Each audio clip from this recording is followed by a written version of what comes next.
class.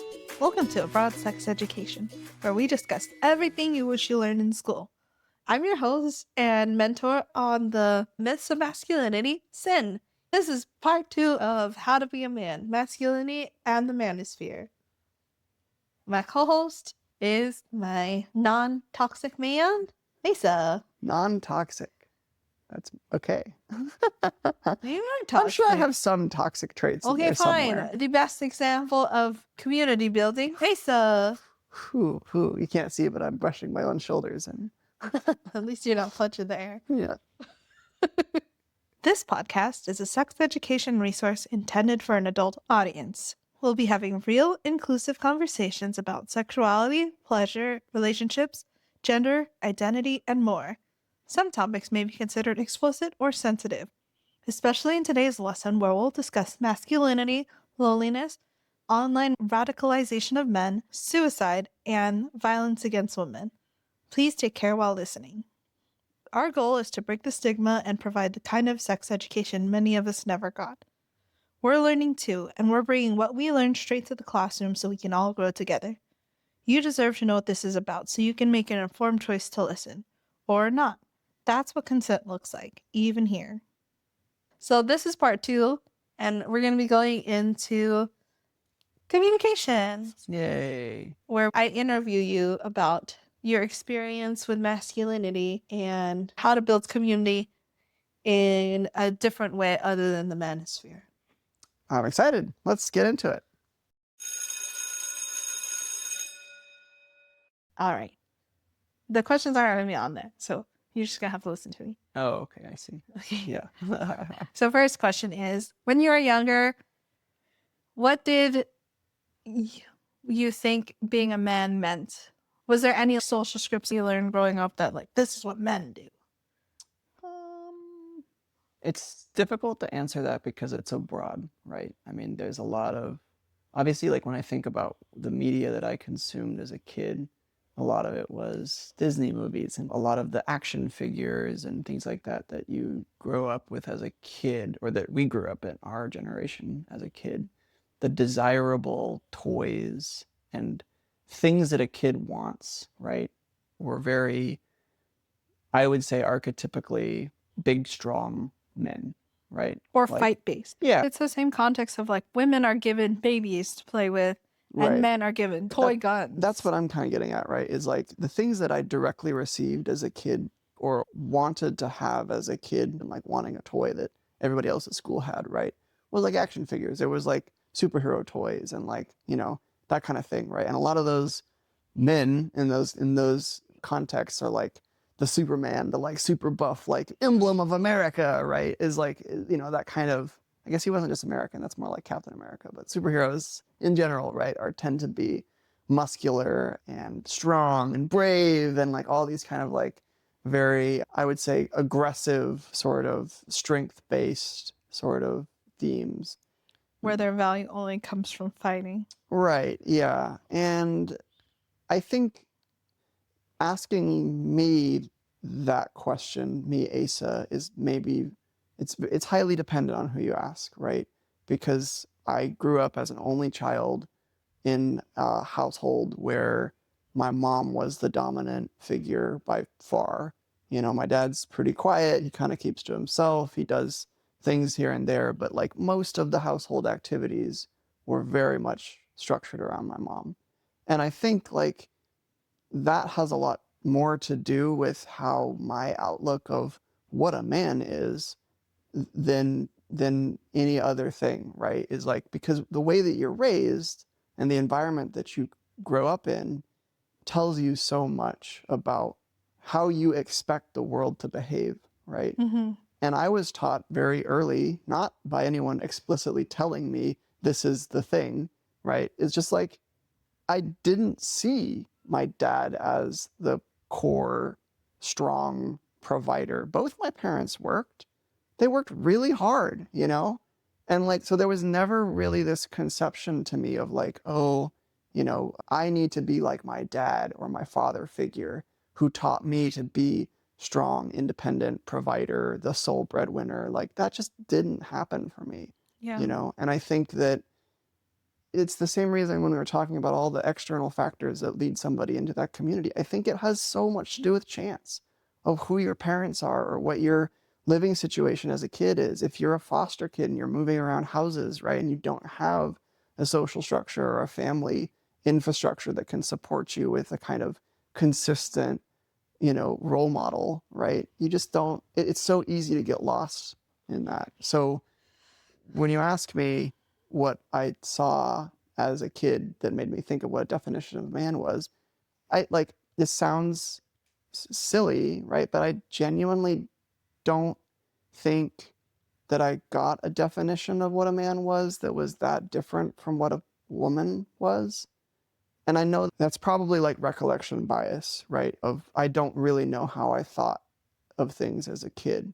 But I do think that because of the living situation that I happened to be born into at no choice of my own, I kind of wasn't exposed to the same level of like, well, this is what a man should be kind of mentality. Now I'm still affected by that. Like I, for a long time, and I still would believe that like there's some level of lack of self-worth of my own view because of how fragile I am physically. I'm not a strong man. Like I can barely lift myself at the gym, like there's not much when you think about the quote unquote like strong man traits. I pretty much exude none of them. And I'm okay with that. But like it also is like so deeply interred in my brain just because of like social media and movies, right? Like every single major motion picture that it shows the handsome strong man as the main lead who's got the classic chiseled jaw and the like physique, blah blah blah, right? Like that there's no way that that can't reinforce that idea that like you need to be strong, independent, masculine, desirable because of your physical appearance, right? So I don't know. It's interesting. Other than media, do you think any of those beliefs came from social interactions from school? I was definitely bullied as a kid, for sure. I was bullied by women as a kid. Really? Yeah, I've always been a pretty emotional guy. Not that I like wear my emotions on my sleeve, but like I've never really felt the same fear or unwillingness to be expressive with my emotions. I think the first time that somebody ever told me that I was different in that way was like in high school. Mm. Like I remember having a conversation with my friend. They're like, Asa, like you are like so emotional. And I was like, well, I mean, I don't know if I am. Like I kind of just who I am. Yeah, you But just feel your emotions. yeah, but then I did reflect on that obviously and realize like, well, no, it's not that like everybody is emotional, right? But I don't think that I was really as fearful of expressing my emotions.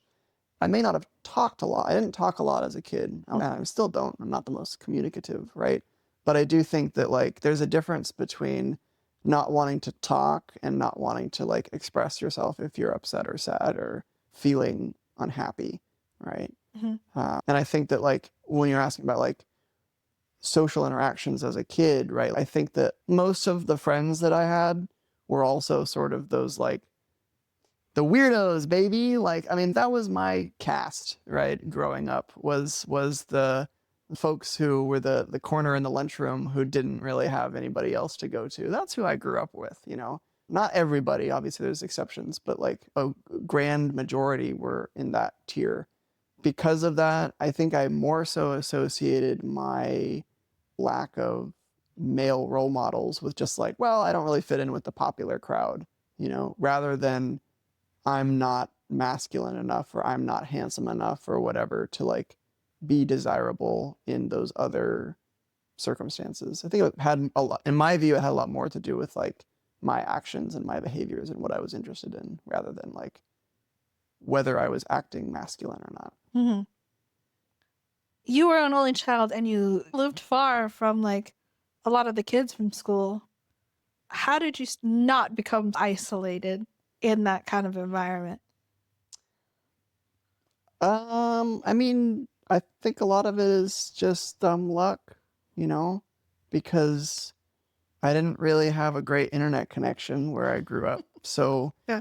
there wasn't really an opportunity for me to Like you're kind of, are you alluding to the idea of like, oh, why didn't I find the incel community? Is that kind of what No, the because you idea didn't is? have Or internet. So at the time, yeah, there wasn't that much internet to begin with when we were that young. right. But I mean, like, without having people to connect with on a regular basis, like, Mm-hmm. what did you do in your time You make it from sound like I grew up under a rock. you Like, grew up in like the middle of nowhere. People live on I farms. still went to school. It's not Yeah, like I like you did, but what came from happened? the woods. But Like, during summer vacation, you have to like bike like 30 minutes away just like meet another kid. Like it's so far. yeah, I I am coming from a place where like to me there's people around all the time. right. Yeah. My next door neighbors were kids that were similar ages that I got to grow up with and play with.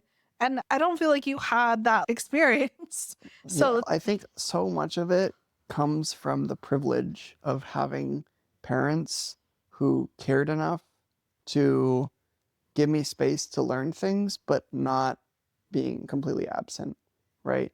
Because, I mean, in my head, a lot of, we've talked about it a couple times in this discussion, right? Is like a lot of the things that you internalize come from the people that you look up to in your life, right?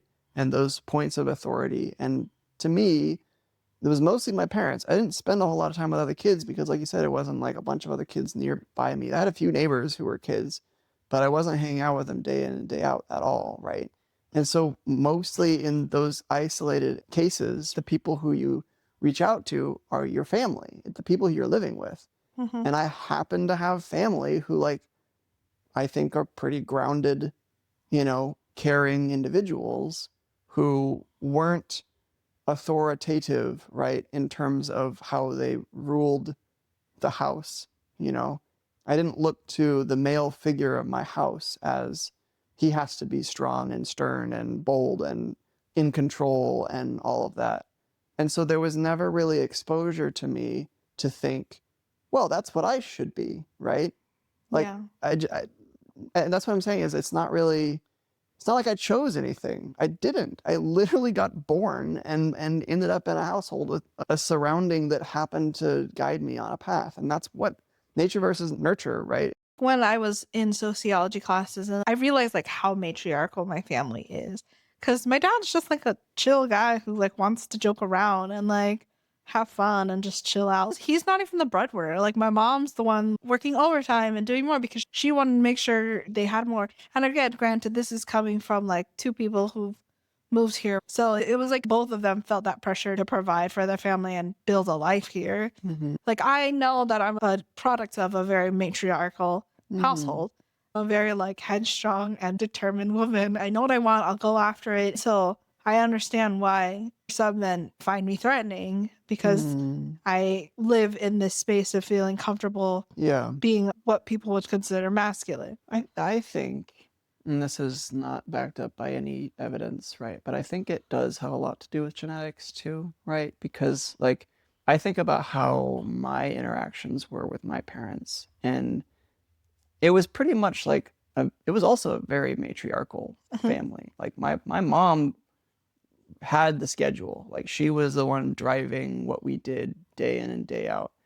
And there's a possibility that if I was a different person and had different genetic background or whatever, I might have been in that situation and been kind of like you were, where I want to aspire to be like that matriarchal figure, right? Mm-hmm. I want to be strong and headstrong. And I didn't do any of that. I just shut up like my dad did and just Yeah. like let her drive the show, you know? Yeah. But I mean, that's like the difference is me and my sister. Like, Right. it's not just like what my parents did, it's that plus like all the factors of who we are, Yeah. and all the things that like happen to us. Your exposure to those external factors plus the way that you as an individual react to those situations is really the formula for how you respond to Yeah. those circumstances.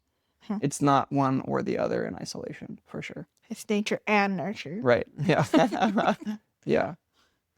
The next question was there ever a moment where you noticed negative repercussions of masculinity, either on yourself or on other men?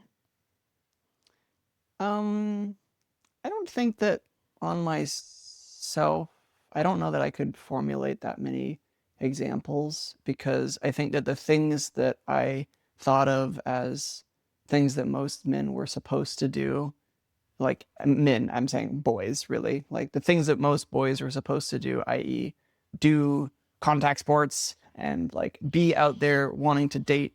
Like I had no desire to do any of that stuff. And that was for different reasons, right? Mm. But when I think about a lot of the interactions that happened around me, like I definitely grew up in a very homophobic place and time. And there were definitely examples of young men and boys who got really the short end of the stick socially because of their femininity and how they acted, right? And by pushing the line of choosing to express that when they could have remained closeted or kept that under wraps because it was them choosing to be true to themselves, was super negatively viewed, I would say. And not outright like, oh, well, that was bad, but just they were shunned for those actions, or they were criticized or laughed at or joked around at, right? And there was a lot of that was really a negative space, I would say. And so when I think about like whether or not that shaped me as an individual, I never really thought I was gay, right? But I also never really thought, ooh, that's a desirable path for someone to go down, right? Yeah. Because of how masculine rules define like what a man should be, right? Yeah. I had a friend who came out, and I remember at some point talking to their mother and them saying, like, it wasn't that I was upset when they came out. It was more of like I was scared for what that meant for them and for their future, like how they were going to be treated in the world. And that's like a very real thing. That's recognized that like there's people out there that are going to want to harm your child just because of who they are. And that's terrifying. Yeah. There's also, I mean, there's definitely that element of I was talking with somebody recently who was kind of talking about their holiday trips and all that, right? And spending time with family. And they had made a comment about like, oh, my, so and so cousin is like buying all the fire trucks for their son to desperately hope that he doesn't turn gay, right? Like that sort of like mentality of like, we can shape this person to make sure that they're safe in society because they're not going to turn out a certain type of way, right? Yeah. And it's very frustrating because there are people like that. There are like, and that statement was made in jest, right? But like at the same time, there are definitely like families who, to protect their kids from the social spaces and people that are out there, they can do harm to their kids by structuring a certain sort of principles about what they should or shouldn't be. Yeah. Okay. Next question. You're the most community building person I know. How did you learn that, and why is it important to you? I think that for the most part, it comes from a couple factors that, again, were not things that I chose, right? It's a combination of growing up in a place where I definitely did not have community. And when I did find community, seeing the value therein, I think for a long time as a kid, most of my like friendships were limited to very few people, and those people I had very well-founded connections with. But then as I got older, I realized like, oh, there's like a whole wealth of like, imagine having a really amazing connection with one person, but you could share that with lots of people, and now you can learn from lots of people. And the more exposure you can have with individuals, whether that's on one-on-one time or like in shared spaces as group settings or whatever, like you can just observe and interact and just gain so much more out of life, you know? And I think that a big part of it is obviously that growth, I would say, of learning that there's inherent value in interacting with lots of people. And so therefore, it's valuable to create those spaces so that even if other people haven't realized that yet, like that there is a value in being able to share a space and to engage with other people, even if you weren't the one who thought, I want to engage with other people, right? You can come to that conclusion through exposure, right? And also, I lost one of my best friends of my entire life after high school, but it was someone that I had known from a very young age, right? And losing a sort of central pillar in that way really makes you take into value, what it's like to have someone that you really can care about and be intentional with and speak truly and plainly with, right? And that kind of connection is super, super important. And the more you can foster that with other people, the more you can, the more you can create those spaces where you can be honest and truthful and present with someone else is an opportunity for you both to walk away with something of value from that. So why not do it all the time? Like, why not make it so that everybody has that chance? We've been talking about it the whole time, right? Of like, some people are born into circumstances where they don't have a good family network or a space that they can interact with other people in a positive way. And so when those people have an opportunity to engage with someone else and be friends with someone else, it's really meaningful because those are opportunities for you to grow as an individual, for you to see how the rest of the world works, for you to question what you know as a person, right? And so you ask me what it feels like or why the value is there to create communities is because if you are making communities, you are creating opportunities for those same kind of people to break out of their shell, to experience new things, to find friendships, right? Things that they, up until potentially that point, may not have had. I mean, and I think that comes back to all interactions that you can have in your day-to-day, right? It could be your coworkers, right? It could be genuinely being interested in what they do or how they act in their day-to-days. Because, or it could be friends, like when you go to school, the people that you're classmates with, right? Like if you extend that true openness of that olive branch of I'm willing to be myself around you and not have it be a difficult thing, then you can be true to yourself too. And we can talk honestly and be each other's real people, and I can learn something from you and you can learn something from me by us being true in that moment together. And we don't do that enough in society, we genuinely don't. Like it's so much more taught to us that you should be, as a man, right, reserved and keep everything internalized and never break down and never show your emotions, which is all flawed because, the best way that you can process trauma or grief or frustration or any of that is to actually share that moment with someone else and be true about what that moment means to you, right? And so why, in my head, it doesn't make sense to do anything other than maximize those opportunities to be true with other people. And the best way to do that is if, like, you're one person, right? So you can have real interactions with other individual people from time to time based on the amount of time that you have as an individual. But if you can create shared spaces where other people can interact with each other when you're not there, you've succeeded more than what you could do by yourself, right? Because if I introduce two people who happen to hit it off and make good friends, well, then they can go off and do whatever they want to do, and I don't have to be part of it, right? Like that's created value and worth that I don't even have to contribute to in that moment. And there's something inherently valuable because I've seen the benefits of that in my own life, I feel like now that I've kind of grappled with that and seen the worth of that, I don't think I could ever go back. Yeah. Ugh. Okay. You want a tissue? No, I'm fine. I want a tissue. Thank you. I hope that wasn't way over the top. No, it's great. I loved it. That was one of the very first things that I noticed about you when we were at karaoke with the group of clock tower friends. And like every time one of the guys came in, you like stood up from sitting all the way in the back and like go to golf them and give them like the biggest hug ever.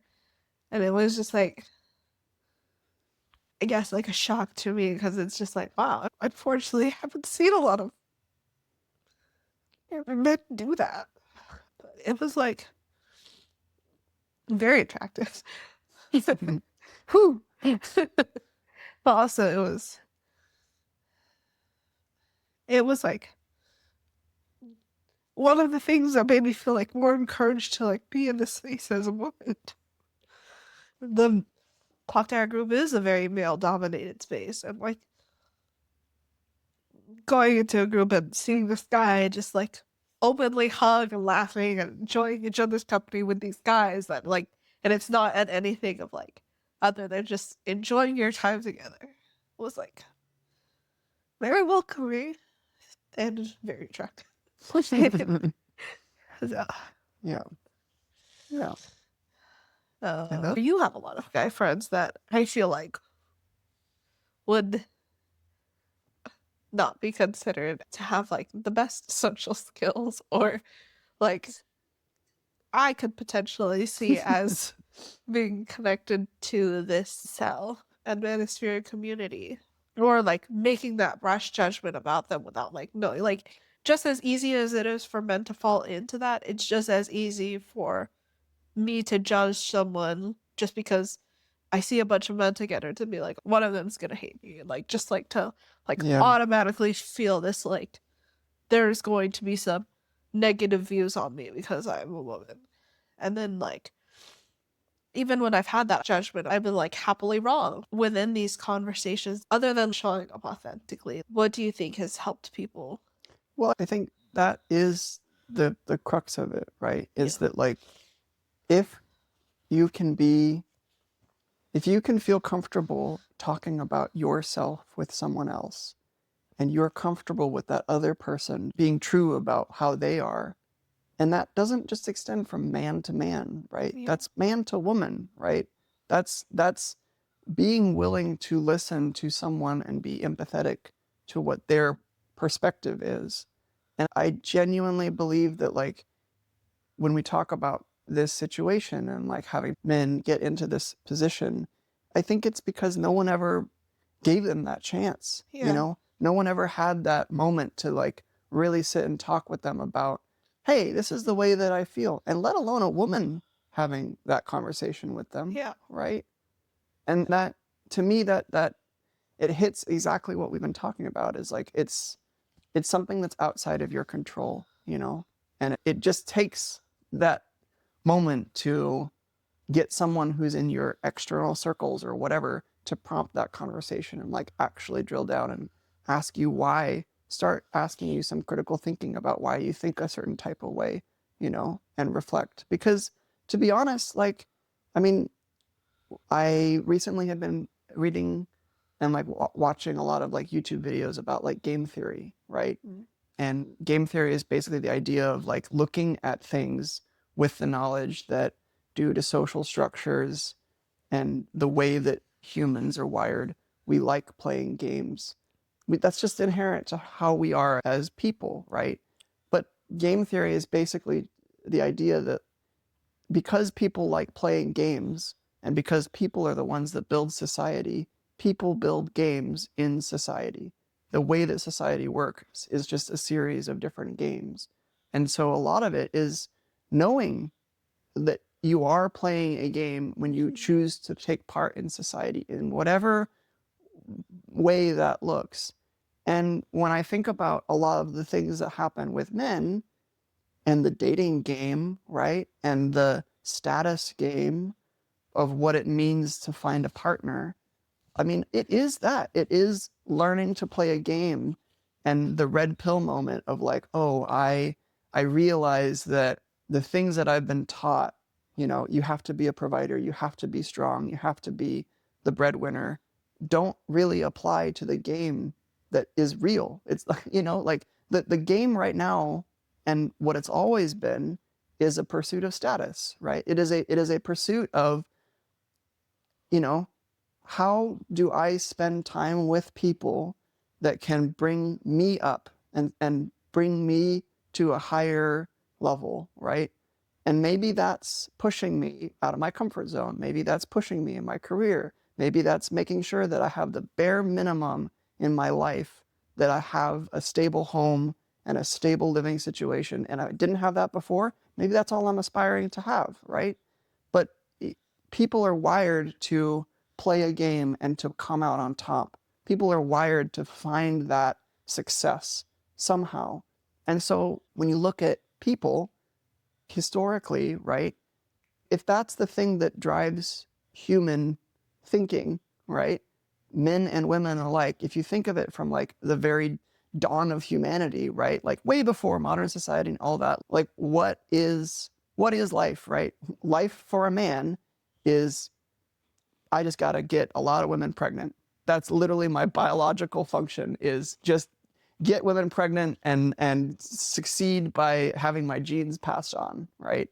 And what's life for women? Well, make a baby, like have the baby survive, right? But we're not in the caveman. I'm saying, like, if you look at monkeys, right? Like Yeah. something like that. Like that's the level I'm That's talking the about. like Yeah, that's what I'm very saying. baseline level of Exactly. what Exactly. scientifically we're supposed to. Yes, Yeah. but we're not living in that world Anymore, anymore, yeah. right? And I think that the problem is that the history of society came from that. We genuinely came from an animal that was wired around reproduction.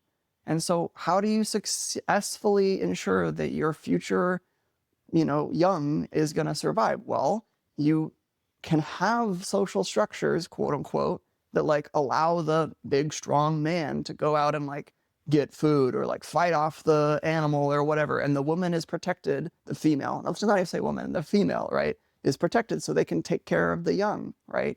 Biologically, it makes sense. You cannot argue with that. That is genuinely how, if you look at a bird, right, like there's a parent that's sitting on the nest while the other one is out getting food, right? Like that's just how biologically it works. And then you have social structures that slowly get layered on that biology, where now we're building societies, and the male, who's always had this position of strength and authority because they're going out in the world and fighting things, right, now is fighting internally with other men in a society, right? So they get positions of power. That's how the patriarchy got set up, right? Because men transcribed that biological reason to live to, how do I have power in this human-centered society?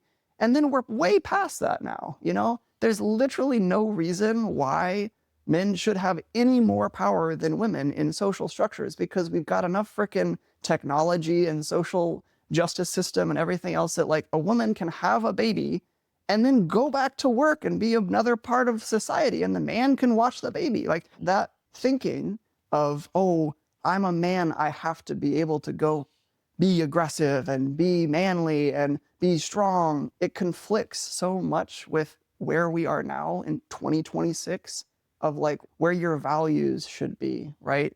Because we have the tools now. We genuinely have the tools that like, there's no reason why any person, regardless of sex or gender or creed or whatever, and I know I'm saying that as a cisgendered white man, so there's a lot of privilege that comes with me saying that, but there's no reason why we can't aspire to having that be an equal playing field. But the problem is there's so many people who, by no fault of their own, have grown up in a society that has built year after year after year, decade, century, that has taught them that the patriarchy, that man's strength is the thing that defines what it means to be a man, right?